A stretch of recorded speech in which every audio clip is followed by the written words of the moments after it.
नमस्कार दोस्तों, कैसे हैं आप सब लोग।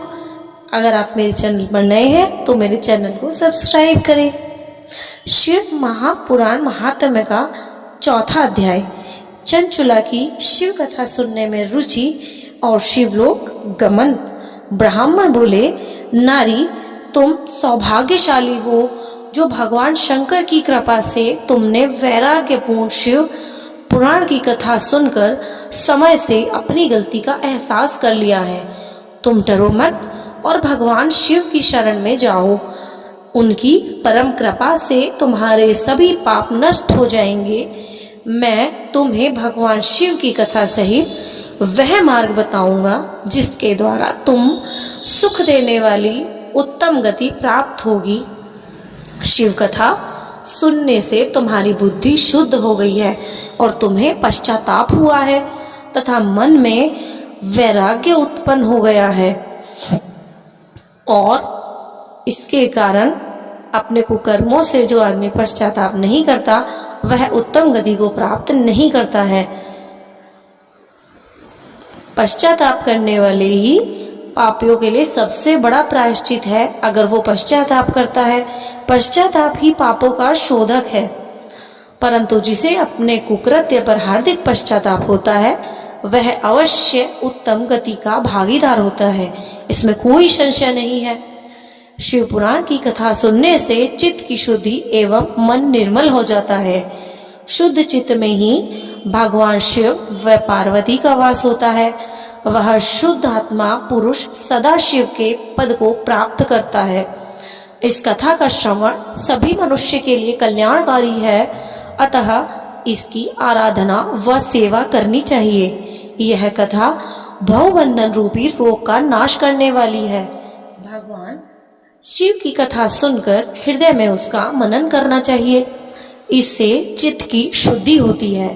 चित्त शुद्धि होने से ज्ञान और वैराग्य के साथ महेश्वर की भक्ति निश्चय ही प्रकट होती है तथा उनके अनुग्रह से दिव्य मुक्ति प्राप्त होती है। जो मनुष्य माया के प्रति आसक्त है वह इस संसार बंधन से मुक्त नहीं हो पाता है। हे ब्राह्मण पत्नी, तुम अन्य विषयों से अपने मन को हटाकर भगवान शंकर की इस परम पावन कथा को सुनो। तुम्हारे चित्त की शुद्धि होगी और तुम्हें मोक्ष की प्राप्ति होगी। जो मनुष्य निर्मल हृदय से भगवान शिव के चरणों का चिंतन करता है उसकी एक ही जन्म में मुक्ति हो जाती है। सूत जी कहते हैं, शौनक, यह कहकर वे ब्राह्मण चुप हो गए। उनका हृदय करुणा से भर गया। वे ध्यान में मग्न हो गए।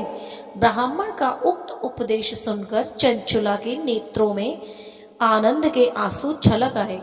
वह हर्ष भरे हृदय से भगवान देवता के चरणों में गिर गई और हाथ जोड़कर बोली, मैं कृतार्थ हो गई। हे ब्राह्मण, शिव भक्तों में श्रेष्ठ स्वामिन, आप धन्य हैं।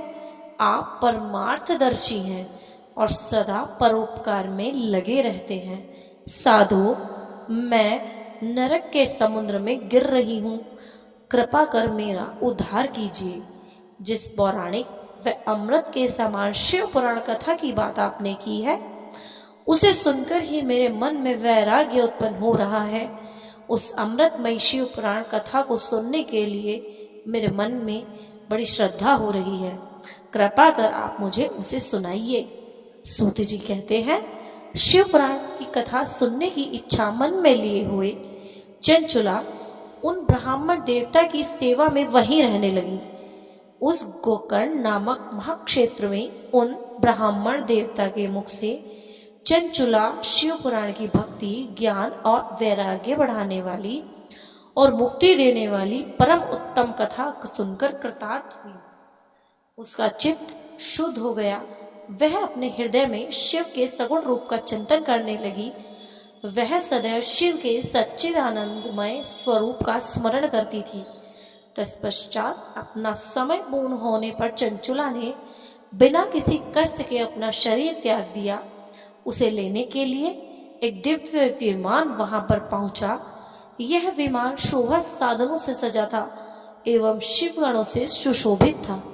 चंचुला विमान से शिवपुरी पहुंची। उसके सारे पाप धुल गए, वह दिव्यांगना हो गई। वह गौरांग देवी मस्तक पर अर्धचंद्र व मुकुट अन्य दिव्य आभूषण पहने शिवपुरी पहुंची। वहां उसने सनातन देवता त्रिनेत्रधारी महादेव शिव को देखा। सभी देवता उनकी सेवा में भक्ति भाव से उपस्थित थे। उनकी अंग कांति करोड़ों सूर्यों के समान प्रकाशित हो रही थी। 5 मुख और हर मुख में 3-3 नेत्र थे। मस्तक पर अर्धचंद्राकार मुकुट शोभायमान हो रहा था। कंठ में नीलकंठ चिन्ह था। साथ में देवी कोरी विराजमान थी, जो विद्युत पुंज के समान प्रकाशित हो रही थी। महादेव जी की कांति कपूर के समान प्रकाशित गौर थी। उनके शरीर पर श्वेत वस्त्र थे तथा शरीर श्वेत भस्म से युक्त था। इस प्रकार भगवान शिव के परमोज्वल रूप के दर्शन कर चंचुला बहुत प्रसन्न हुई। उसने भगवान को बारंबार प्रणाम किया और हाथ जोड़कर प्रेम, आनंद और संतोष से युक्त हो विनीत भाव से खड़ी हो गई। उसके नेत्रों से आनंद अश्रुधारा की बहने लगी। भगवान शंकर व भगवती गौरी उमा ने करुणा के साथ सौम्य दृष्टि से देखकर चंचुला को अपने पास बुलाया। गौरी उमा ने उसे प्रेम पूर्वक अपनी सखी बना लिया। चंचुला सुखपूर्वक भगवान शिव के धाम में उमा देवी की सखी के रूप में निवास करने लगी। 4था अध्याय समाप्त।